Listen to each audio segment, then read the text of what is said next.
Hello, everyone. My name is Bakoy Thomas, and today I will be arguing that the Black Lives Matter movement and organization are good. My partner and I are here to most importantly inform you about Black Lives Matter, but also to give insight into why it is good, what good it does for African Americans living in America, and what opportunities it provides. Coming from personal experiences, the movement gives me hope in America that it will change for the better. The movement also gives African Americans a voice. It is a cry out that African Americans have had enough of the injustice and inequality that they have experienced and endured for centuries. The Black Lives Matter Global Network provides calls to actions. These are a way that people from around the world can get involved with the movement and help produce change. The Black Lives Matter also uses its social medias to bring awareness to the wrongdoing of African Americans and people of color. Although there have been countless protests throughout the past generations, this generation has decided to use what our ancestors fought so hard to achieve, the right to vote. I can say personally that the Black Lives Matter movement is one of many influences that made me want to get out and vote and to do my part to fight against the racist system. The Black Lives Matter movement was established by Alicia Garza, Paul Timidi, and Patrice Cullors. It was created in 2013 in response to the unlawful shooting of Trayvon Martin and the acquittal of his murderer. The purpose of this Black Lives Matter movement is to eliminate white supremacy and to build up the power to intercede on violence against Black communities. The movement supports the lives of African American queer, trans, disabled, undocumented, and even those with a record, including all Black lives along the gender spectrum. These are some specific calls to action that the Black Lives Matter movement has hosted or participated in. Some of them being the call to action at the San Diego border on June 2018. Black Lives Matter Global Network activists from the state of California and other Black Lives Matter activists from across the country gathered at the San Diego border to demand just and humane treatment of migrants and refugees seeking asylum in the United States. September 2018, Stephen Clark. Marking the 6-month anniversary of the murder of Stephen Clark, Black Lives Matter Global Network activists used 175 caskets to represent these lives and to magnify the impact that these fatalities have on Black community. This action was intended to highlight the violence inflicted upon Black bodies by the police force and the urgent need to transform policing in America. Activists demanded an increased interest in investing in Black communities, including promoting better education and resources, divesting from over-policing. Also, on the February 2019, hashtag Free21Savage. Following his detainment by the Immigration Customs and Enforcement Agency, the Black Lives Matter Global Network joined with the 60 celebrities, top human rights organizations, and communications and legal teams to advocate for the release of Abraham Joseph, to continue to pressure ICE, and to draw attention to the need for immigration reform and the unfair targeting of Black immigrants and the 600,000 undocumented Black immigrants living in the United States. Black Lives Matter has also had an important impact on the world, the other organizations that have now reached out to become part of the movement. Black Lives Matter is now a collective labor of Black liberation organizations. These organizations include the Black Youth Project 100, the Dream Defenders, Aseta's Daughters, the St. Louis Action Council, Millennial Activists United, and the organization A Black Struggle. Because of the influence of the Black Lives Matter organization, we, as the American people, can say that we have made history by electing an African American female as a vice president. This is a step towards change and a step towards equality. The Black community is targeted by the state from whose perspective is that Black lives don't matter and hold no value. At this time, it is crucial to stand firm with the movement and the struggle for all people. All lives cannot matter until Black lives matter. So, as Bacolia mentioned, there are several missions that the Black Lives Matter Global Network Foundation strives to achieve. One of the main ones is definitely the fight against police brutality, because police brutality disproportionately affects Black people in America. This is evident through the killings of Trayvon Martin, which started the Black Lives Matter movement in the first place in 2013, and also more recently through George Floyd, Breonna Taylor, and several others who sparked hundreds of protests across the country and even globally. The Black Lives Matter movement has also inspired a new age of Black power. Black power was first seen with the Black Panthers and Malcolm X during the Civil Rights era. And the Black Lives Matter movement has also sparked a new idea of Black joy. Black joy and Black power are both about being proud of one's African heritage, but also African American culture, which are definitely intertwined, but they've come to mean two completely separate things. And they're also about finding strength and confidence within that pride.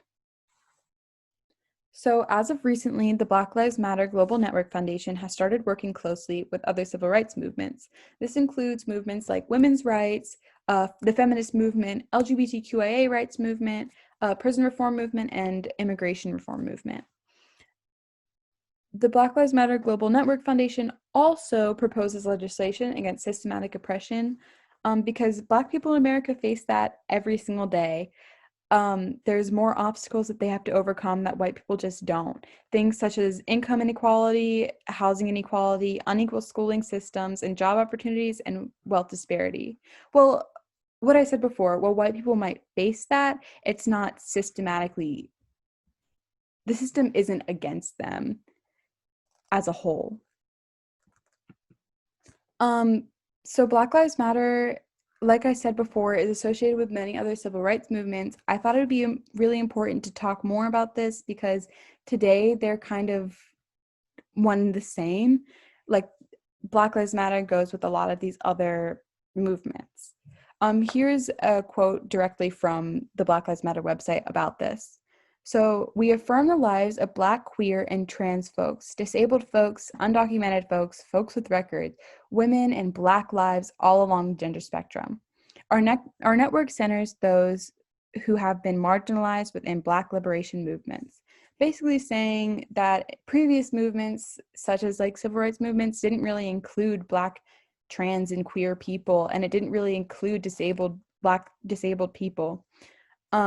But the Black Lives Matter movement is working to change that.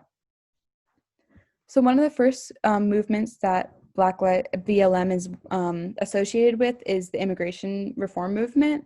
In 2019, the hashtag #Free21Savage was the main evidence of this. It was in response to the deportation of 21 Savage.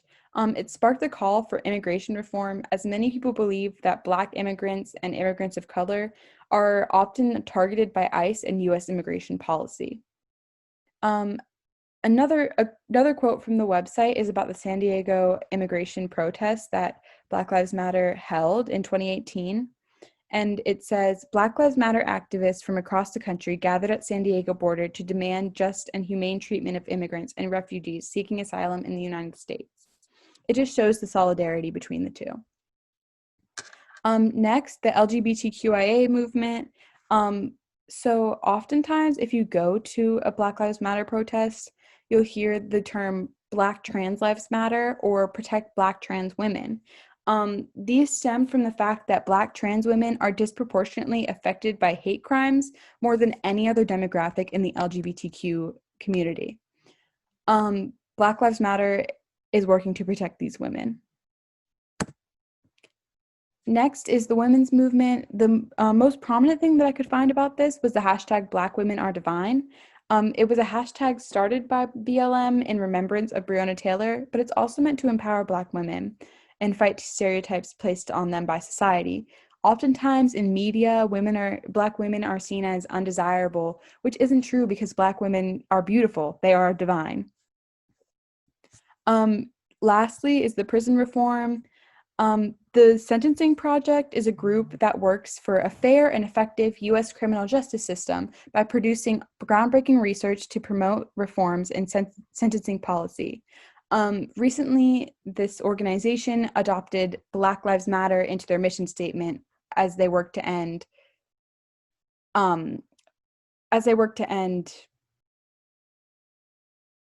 incarceration inequality. There's obviously a lot more Black and people of color in prison than there are white people, and they're working to change that. They also call for the decriminalization of drugs.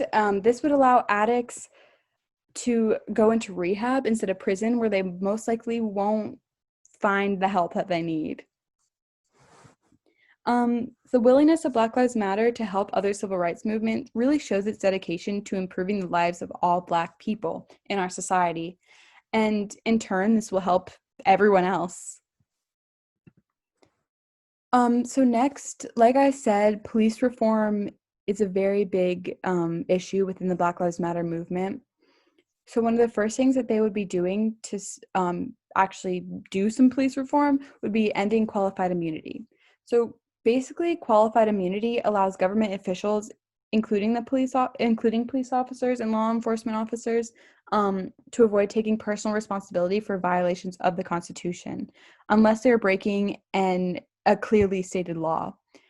This would allow officers to basically be acquitted for using excessive force in the line of duty, even if that excessive force leads to an unjust murder.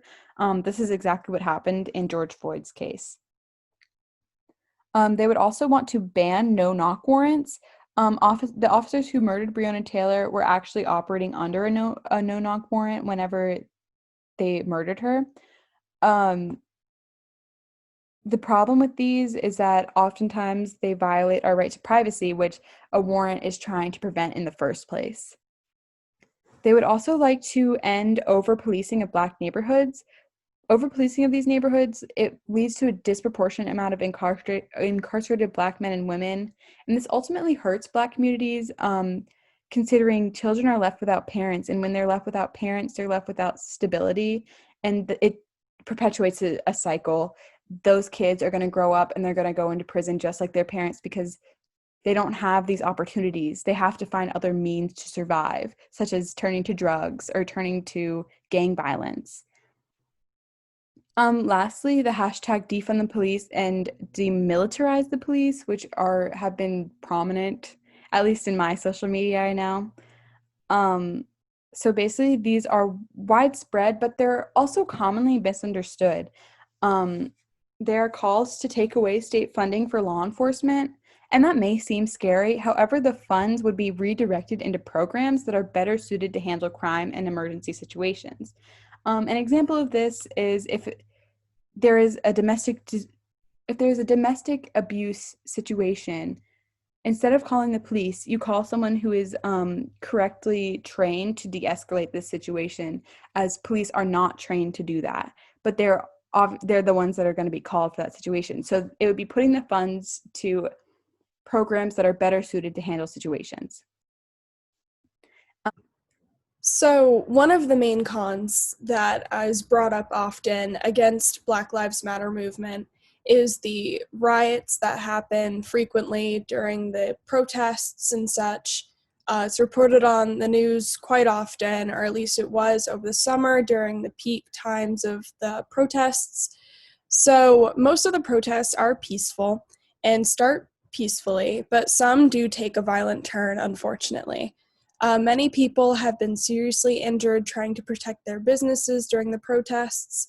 An example is Elliot Broster, who was a man from Philly who opened a smoke shop with his girlfriend and her father. Their business took a hit as their windows were smashed, products were stolen, and the property was defaced. So this wasn't just a business, it was a local hangout for kids who were interested in learning how to start a business or just learn how to be a manager or an owner of a store. He said that the riots led to a major setback in his business, and he was hoping to take it global and go into wholesale distribution. So this is clearly just one example of a man who really wanted to make a difference in his life and the lives of people around him and just help others learn. And the protests or the riots really were a setback for him. And it's very unfortunate because, he could have done great things with his business, but now he has to start from the bottom. So another man named Eli Oswan in Minneapolis was trying to make ends meet by selling cars. He took a risk to lease a lot and sell used cars for the next 18 years. Even though he took some precaution to protect his business by taking all the keys for the cars home, he returned the next day to find his windows destroyed and around 17K in tights and equipment stolen. So, that's a huge loss for someone right there, and I think that really emphasizes how harmful the riots can be for just everyday working people. He went on to say that he relates with the cause and understands, but the destruction and looting has nothing to do with it. So I think that brings up a really good point.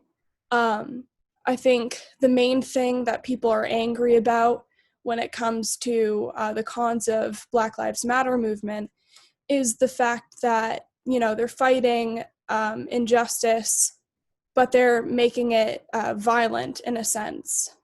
And that's not to say that all the protests that happen do end up in riots, but it seems to be that a large number of them do, and at least a large number that turn into riots cause, lots of destruction, a lot of loss in revenue for young business owners or new business owners, and it's definitely a challenge for a lot of people. And I think another main argument is that it's not very fair to be taking out their anger on people that have nothing to do with the problem. Like people just hurting others and bringing others down when they should be, fighting for a different reason or fighting against different people. And I just think that that's one of the big problems that they faced during the time and maybe are still facing. So, according to an article that I found, I can't remember where it was from. It reads that 633 incidents coded as riots, 88% are recorded as involving Black Lives Matter activists. Data for 51 incidents lack information about the perpetrators' identities. BLM activists were involved in 95% of the riots for which there is information about the perpetrators' affiliation. So those are pretty big numbers. The fact that 88% are recorded as involved in the Black Lives Matter movement, I think that gives you a pretty good idea and statistic that, a lot of people say that maybe the riots were, people who just came out because they wanted to turn the protests into something bad and they wanted to make a rise out of people or loot stores. And I think that kind of shows that maybe some people were doing that, but it still turns out that 88% were involved with Black Lives Matter. And maybe they were just saying that, it could be that too, but I think that's a pretty big statistic. Let's see. Early estimates from insurance agencies say the cost of the summer's rioting will set a record surpassing that of the 1992 Rodney King riots, which cost an inflation-adjusted $1.2 billion. Much of that will be paid by taxpayers in the form of overtime, and hazard pay for police and EMTs, emergency room visits, destruction of public property, and more.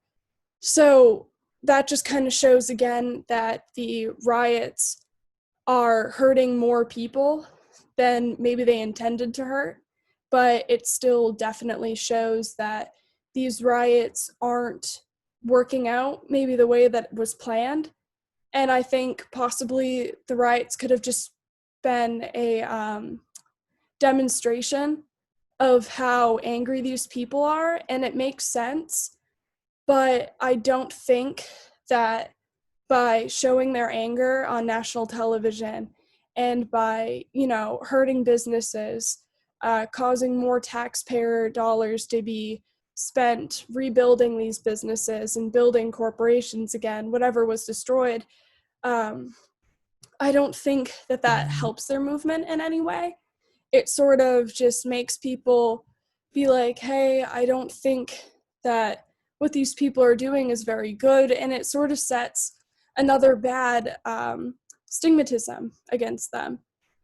So I think that's one of the main problems that people have is they see the riots and they see that people are being destructive and dangerous, and it just sort of adds to another, problem, and it makes people rethink like supporting the movement.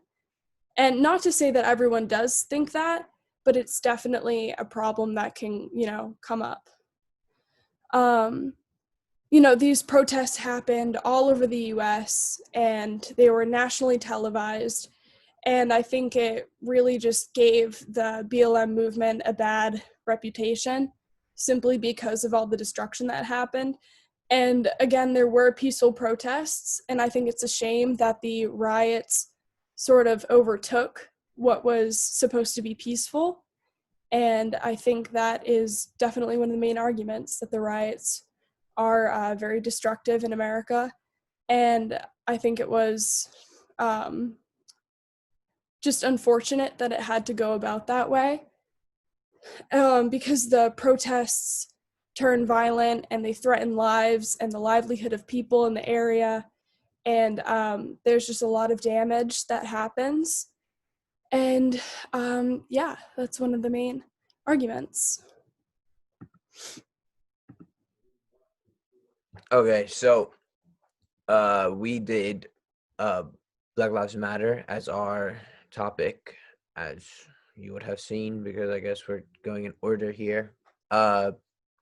So I'm guessing that Rachel did the riots, as stated here, and we view this as a very important con to our topic, just because of the riots have incited damaged property, stolen goods. It's destroyed people's livelihoods, and it's just not something that you can just let slide. It's just similar to saying there's all these protests that are peaceful, but you have a few that go south, and bad things happen to these people who they didn't do anything. They were just just living their life, and their building just happened to be in the city where it happened. And some of them were sympathetic to the cause. They were out there themselves, but bad things just happen, tend to happen.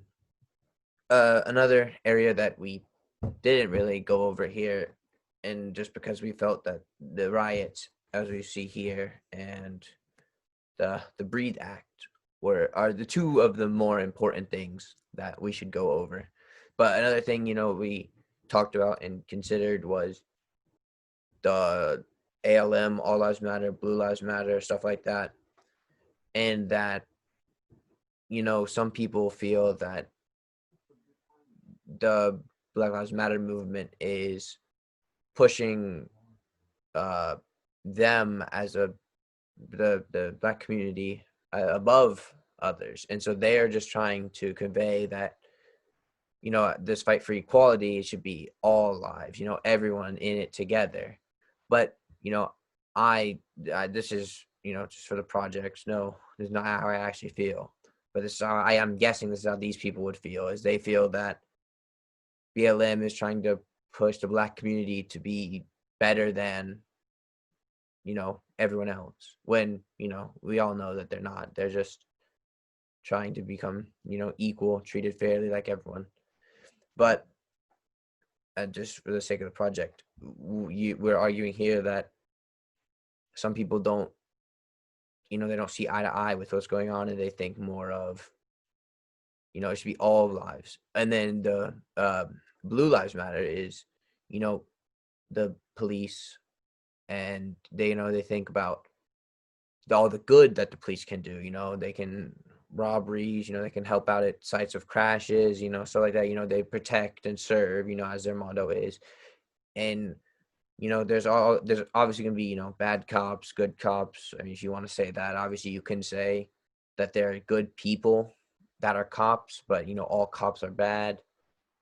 But people try to see that cops are important to what we do today in our lives. And some people may not want to admit that, and it may not be true all the time, but there are some cops who if you're getting robbed or something, you're gonna call someone who can protect you, and that'll usually be the police. Or or like if you crash your car and it's a bad one, who's usually there? Firefighters, police officers, ambulance, first responders, 911. So that's just kind of what we're getting at. Now our second point, which is the Breath Act, and it was brought about by the Black Lives Matter organization, and they are trying to create this. They're pitching it to the Democrats and in Congress legislation, trying to get this act acted on her, so forth. So what it is it calls for the elimination of drug enforcement, National Gang Center Administration, Immigration and Customs Enforcement, so ICE, Border Patrol. They want funding for new prisons, reduced defense budget, ending development of military stuff, new military stuff, stuff we're spending a lot of money on that potentially could help in the future, but we don't really know yet. There's end all military involvement overseas in Africa, Latin America, the Caribbean, the Middle East, which there's positives and there's also negatives to this. So obviously we're sticking our noses where we don't belong, in other people's business, but there's also upside to this, and that is you can't just pull everybody out. Obviously families of the soldiers would like that, but it's just for what safety, I guess. It's not the best idea. And they want to expunge all the records of gang members and terrorists, which doesn't sound like a great idea. I don't think terrorists, you wouldn't want to expunge their records. They want to take the police out of schools, which I think you could say, the police you could take out, but I don't think that a bodyguard sort, like a security guard, I should say, is a presence like that in the school is much needed nowadays, especially with everything going on. I think they do the job well. You can take the police out, but I think there still needs to be in schools someone that watches over. That's not just teachers and administrators. There needs to be a security guard. Maybe a outside hire. Some like these bodyguards. That you see for just people. So I think there needs to be some presence in the schools. Let's see what else. So they want to prohibit the government from providing any type of support to other nations in drug enforcement decarceration plan and incarceration of individuals under the age of 24, and reduce the prison population, which, there are people who are in prison for things like weed and stuff like that. It's like, really, should they really be in prison for that?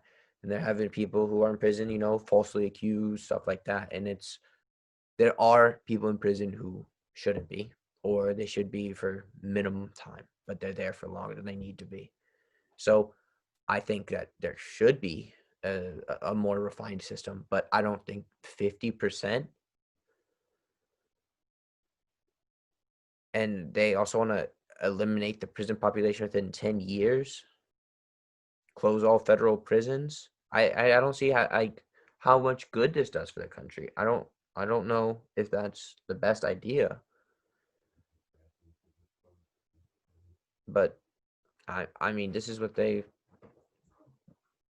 want, and this is what they're fighting for. So, um, it's definitely interesting. I don't.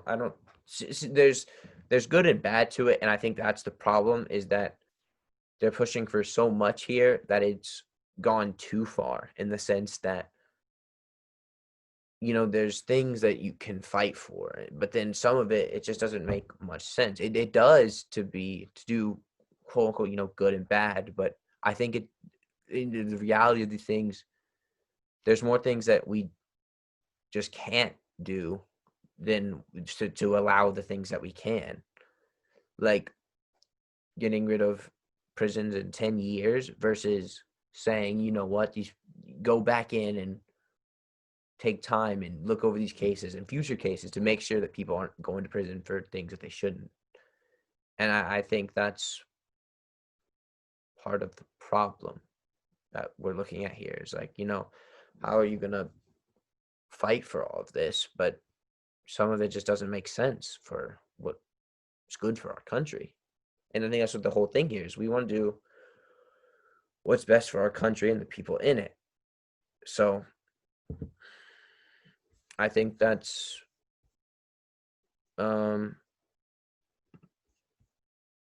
think we want to do best for the country, best for our people in the country, because country's run by us. I mean politicians, but virtually us. And I think that the movement is trying to take away some of what might be helping us here. This I don't know if anyone's ever gonna actually watch these, but that's the end of my 5 minutes. I don't know how long it was, but I hope I spoke it on time. And I just want to say that these aren't actually my opinions. This is all just for the project, and I just want to get that off my chest because this wasn't. I don't think this was the greatest topic, or well, I mean, like to argue against. It wasn't the best thing to argue, especially since I don't see how you could actually be against this or most of it. I mean, you just the simple basic human rights, I guess. I'm probably talking too much now, but yeah, that's all.